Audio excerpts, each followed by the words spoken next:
CR 1025. The defendant is present today in court represented by attorney Nicolette Tomazik. We are here for purposes of a change of plea to both counts in the indictment.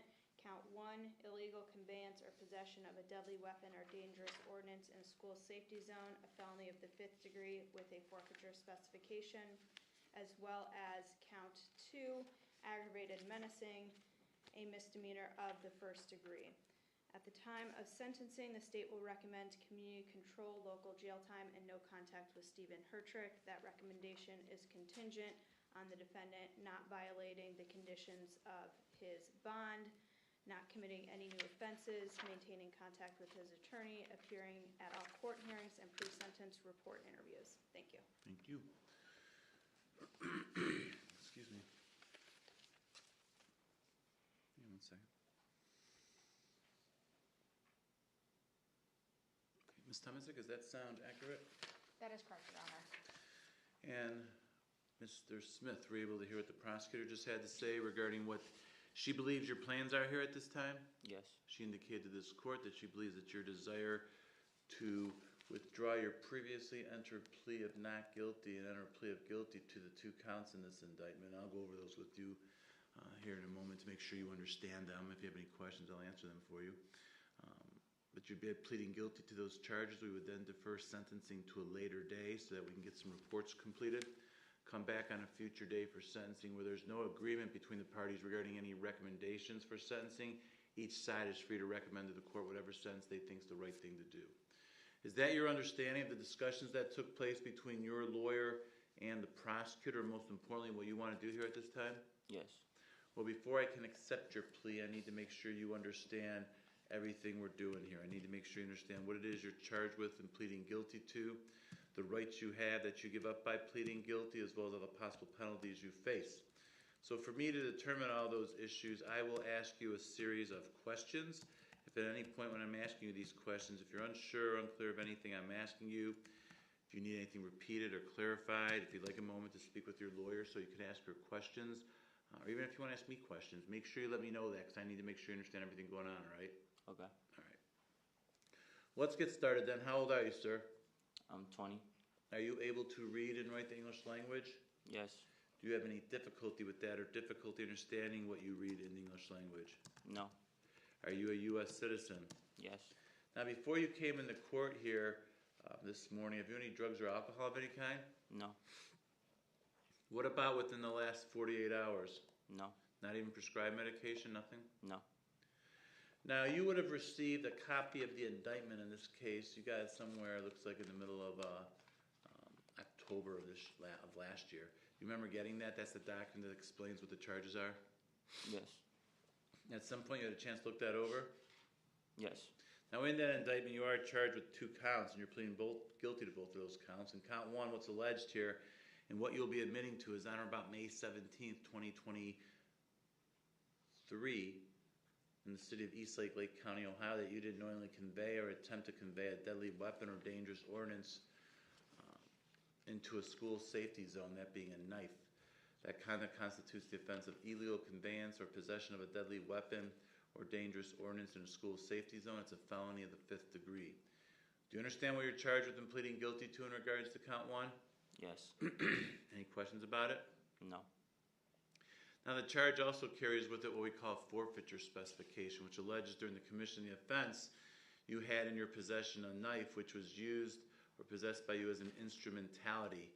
An instrumentality is property that is used to commit or facilitate the commission of an offense. And in this offense, it was the offense of conveyance, illegal conveyance of a deadly weapon into a school safety zone. The whole point of this specification is that you forfeit any right you have, ownership right you have to that knife. Do you understand that? Yes. Any questions about it? No. Now, in count 2, what's alleged here is on or about May 17th, 2023, in Eastlake, Lake County, Ohio, that you did knowingly cause Stephen Hertrick to believe that you would cause serious physical harm to him or property of his or to a member of his immediate family. That conduct constitutes the offense of aggravated menacing. It's a misdemeanor of the 1st degree. Do you understand what you're charged with and pleading guilty to in regards to count 2? Yes. Any questions about that? No. Well, then before I can accept your guilty plea to these two charges, I need to make sure you understand all the rights you are giving up by pleading guilty. And you, first of all, do have a right to have a trial in this case. And a trial could be to me as a judge, or I listen to the evidence and I make that decision whether you're guilty or not guilty. But you also have a constitutional right to have a jury trial, which would be heard in front of 12 citizens here from Lake County who would listen to all the evidence that each side wanted to present. Those 12 jurors would consider and weigh all that evidence, and then those 12 jurors would make that ultimate decision. And that ultimate decision reached by those jurors would have to be unanimous. What that means is all 12 jurors would have to agree together, one way or the other, whether you're guilty or not guilty of the charges. Do you understand that? Yes. Do you understand by pleading guilty you're giving up your right to have a trial in this case? Yes. Now, if we did have a trial, the prosecutor here would be representing the state of Ohio, and she would have what we refer to as the burden of proof. With her having the burden of proof, what that actually means is that it's her job, or she bears the responsibility or the obligation of proving you guilty before you could ever be found guilty by a jury. Do you understand that? Yes. Now, when I speak of this burden of proof, since this is a criminal case, that burden is what we refer to as proof beyond a reasonable doubt. That's the highest burden there is in our justice system. What it means is the amount of the evidence and the quality of the evidence the state would have to present at a trial to prove you guilty. So in this case, the state would have to present evidence to prove each element or each part of the charges beyond any reasonable doubt before you could ever be found guilty at a trial. Do you understand that? Yes. Do you understand by pleading guilty you're giving up your right to make the prosecutor prove you guilty beyond a reasonable doubt? Yes. Now, in order to try to do that, if we had a trial in this case, the prosecutor would be bringing witnesses into the courtroom to testify for the state by answering questions from the prosecutor. Now, once those witnesses answered the prosecutor's questions, then your lawyer would have the right on your behalf to ask those same person's questions, and that's called cross-examination. She could ask him anything she wanted to, within certain boundaries. Do you understand that? Yes. Do you understand by pleading guilty you're giving up your right to cross-examine or confront these witnesses that would come in here and testify against you? Yes. Now, you'd also have the right at a trial. You can call your own witnesses to come into court to testify for you if you wanted to and to answer your lawyer's questions. Now, you don't have to do that. You're not required to do that. But you have a right to do that if you want to. Do you understand that? Yes. And you further could request this court issue an order. We call that order a subpoena. What a subpoena would actually do is it would force or make someone come to court and testify for you and answer your lawyer's questions if they were not willing to come in voluntarily on their own. Do you understand that? Yes. Do you realize you're giving up that right? Yes.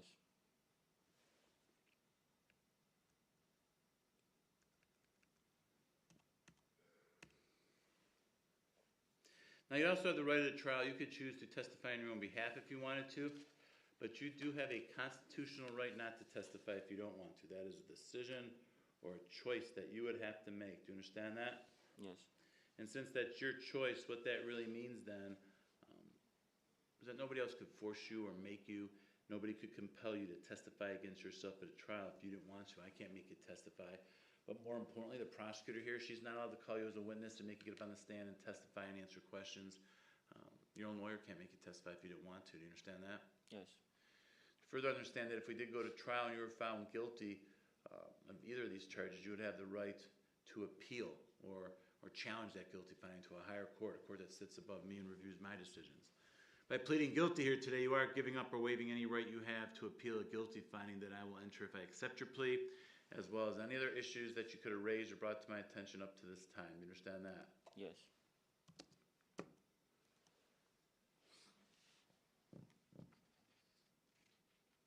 All right, well, do you have any questions at all about these rights we've just discussed? These are all the rights you have and all the rights you give up by pleading guilty. Any questions? No. Do you understand them all? Yes. Do you still want to plead guilty? Yes. To understand a guilty plea is a complete admission of guilt. That means you're admitting to the facts being alleged by the prosecutor. We're not going to argue later that you didn't do it or it's someone else's fault or anything like that. Do you understand that? Yeah. Further, as a result of pleading guilty, the effect of that plea is that you'll be found guilty by the court, and then you will subsequently, on another day, be sentenced by the court. Do you understand that? Yes.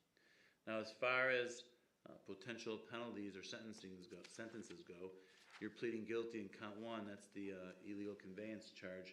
It's a felony of the 5th degree. This offense carries with it a possible term in prison of a minimum of 6 months, a maximum of 12 months, or any whole number in that range of 6 to 12. Do you understand that? Yes.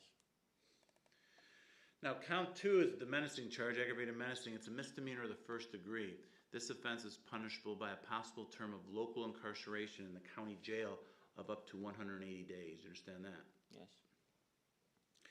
Now, you are pleading guilty to 1 felony and 1 misdemeanor. If I were to impose a prison term on the felony charge in count 1, any jail sentence imposed on count 2, the aggravated menacing charge, by law has to be run concurrent with a prison term. Concurrent means together. You serve it at the same time. I'm not permitted to run a misdemeanor jail sentence consecutive to a prison term. And consecutive means one after the other. You'd serve the prison term, then serve the other sentence. If you're sent to prison, any jail time imposed on a misdemeanor has to be concurrent. You understand that? Yes. So the maximum sentence you face in this case is 12 months in prison. You understand that? Yes.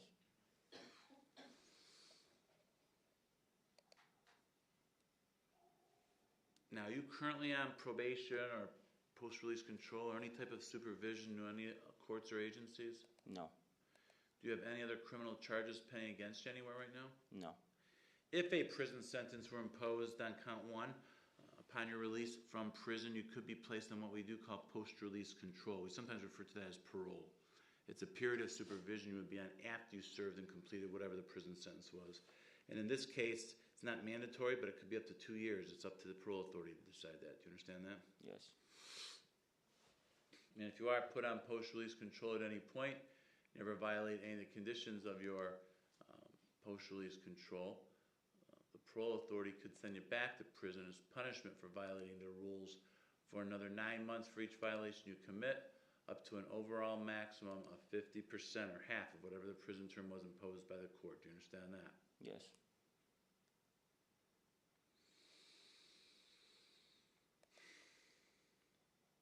Now, aside from the possible prison sentence, there are other sanctions that could be ordered. You could be fined up to $2,500 on count 1, the charge involving the knife. And on the misdemeanor charge in count 2, you could be fined up to $1,000. So together, there's a maximum fine of $3,500. Do you understand that? Yes. You could also be ordered to pay court costs or reimburse the county for any cost of confinement, community supervision, or treatment, if any of that were applicable in this case. Do you understand that? Yes. Also, in regards to that forfeiture specification I read to you earlier, any right, title, or interest you have in that knife will be forfeited to the state of Ohio at the time of sentencing. Do you understand that? Yes. All right, now a few moments ago I explained the possible prison sentence you face.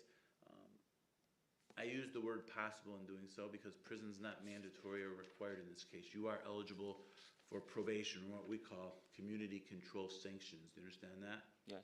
Now, do you understand that just because you're eligible doesn't mean you automatically be put on probation? It means I'll consider that if that's what you're seeking. I'll look at all the information presented to the court. Then I'll make the decision that ultimately I think is the right thing to do. Do you understand that? Yes.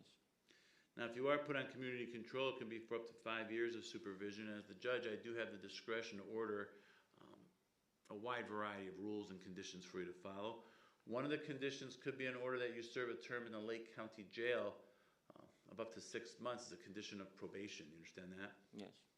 Further, if you are in community control at any point, never violate any of the conditions of your supervision, we would have a hearing to see if you're what's called a probation violator. If it was determined that you were, I could extend your probation up to 5 years if it wasn't originally 5 years.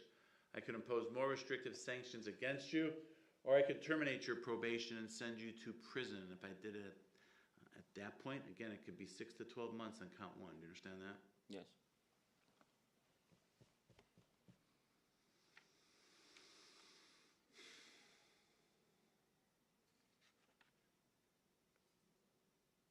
Lastly, when we do come back here for sentencing, you're going to have the right at that time to say anything you want, anything you'd like me to know or consider.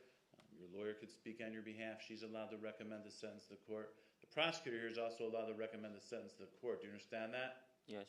Do you understand that whatever anyone says at sentencing regarding what they think the sentence should be, it is just what I call it. It's a recommendation. I'm not required to follow that if I didn't think that was the right thing to do. Do you understand that? Yes.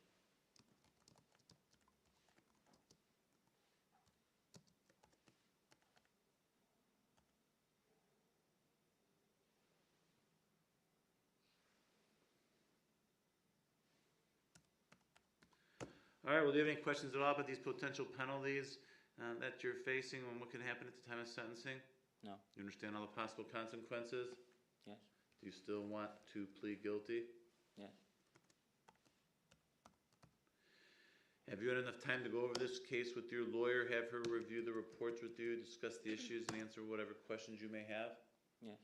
Are you satisfied with the advice and counsel of your lawyer? Yes. Has she, or has anyone for that matter, made any promises to you about what's going to happen at sentencing, which is inducing you to plead guilty here today? No. Have you been threatened or coerced in any way to plead guilty? No. Are you entering your guilty plea freely and voluntarily? Yes.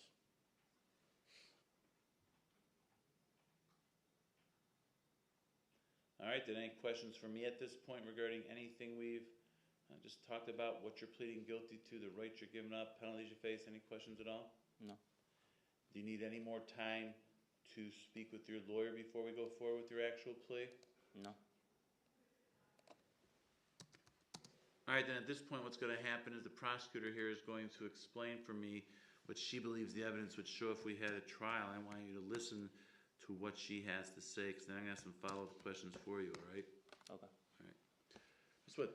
Thank you, Your Honor. If this case proceeded to trial, the evidence would have shown that on May 17th, 2023, in the city of Eastlake, Lake County, Ohio, at Eastlake North High School, School Resource Officer Patrolman Hudson was alerted by another student that the defendant may have a knife on him or in his backpack. The defendant was located by Principal Hertrick and School Resource Officer Patrolman Hudson, and he was brought back to Principal Stephen Hertrick's office and was asked if he had a knife. The defendant removed his laptop or Chromebook case from his backpack, and the red knife handle was sticking out of the zippered pocket. The defendant removed the knife in his hands, and School Resource Officer Hudson and Principal Hertrick were able to remove the knife out of the defendant's hand. The knife was a non-folding knife, 8 inches in total length with a blade of over 3 inches in length. Principal Stephen Hertrick believed that the defendant would cause serious physical harm to him on the date of this offense. Thank you. Thank you.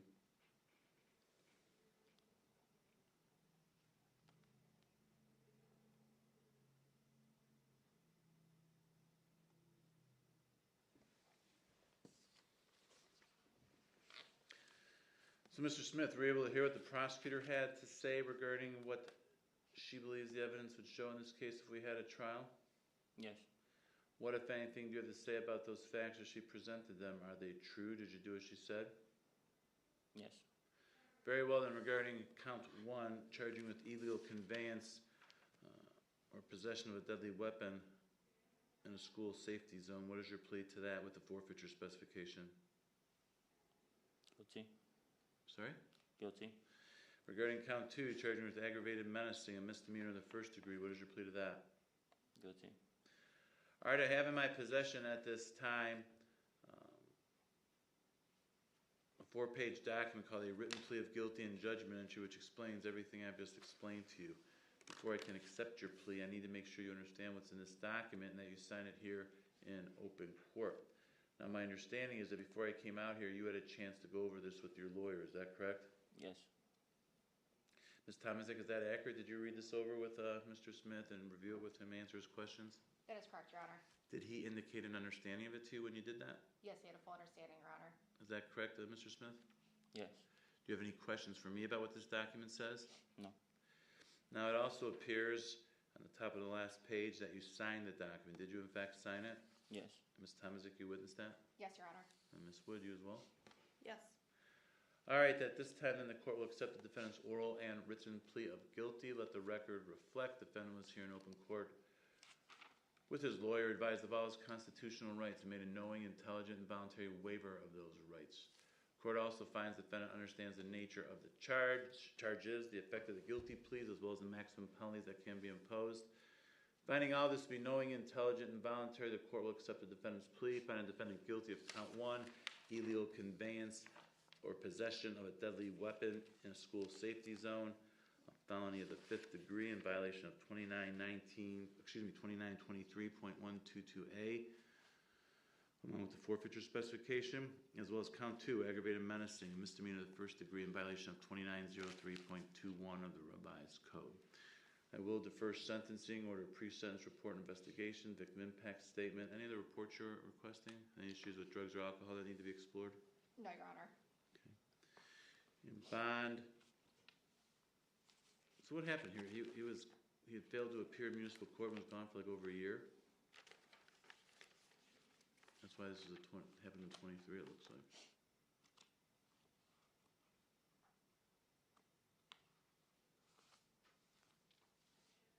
Yeah, I'm asking you, I'm sorry. Yes, so the case, according to the bind over docket, the case was filed in Willoughby Municipal Court May 18th, 2023. Bond was originally set at $10,000, cash or surety 10% with conditions of staying out of any Willoughby Eastlake school and no contact with Stephen Hertrick.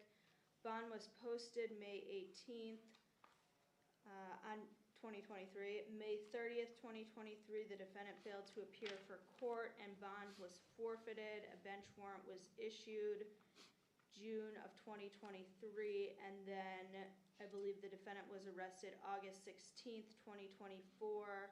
So he was gone for 14 months, huh? Yes.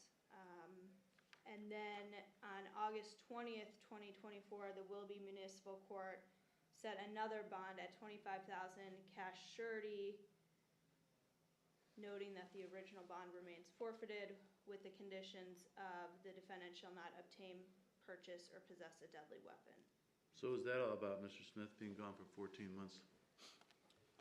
Me working, me trying to figure out life, me trying to help get a lawyer, me just, I don't know.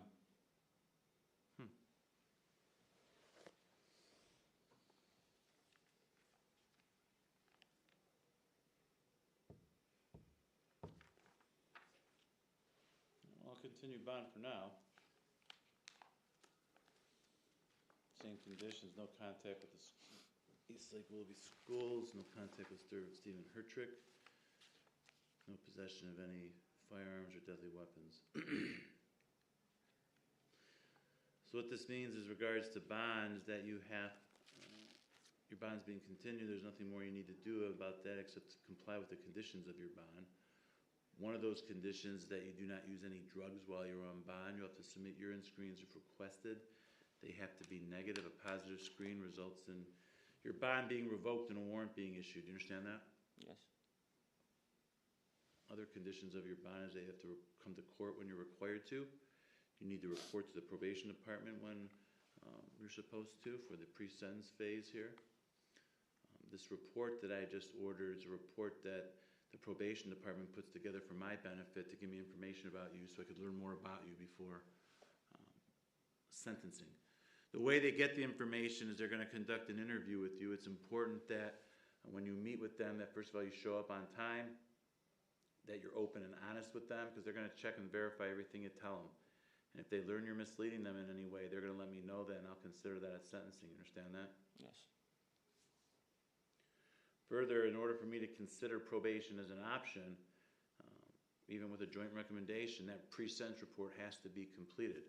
And in order for a report to be completed, the interview with you has to take place. So it's important that you show up on time when scheduled with the probation department, because if they're not able to complete a report because of your lack of cooperation and not showing up, being timely and cooperating with them, then they can't complete a report. Without a report, the law doesn't even allow me to consider probation as an option, even if everybody's asking for it.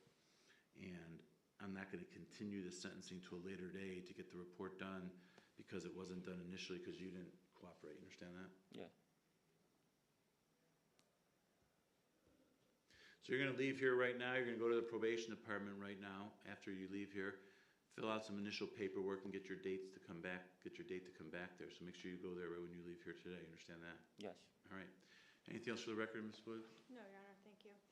Ms. Tomaszek? No, Your Honor. Thank you.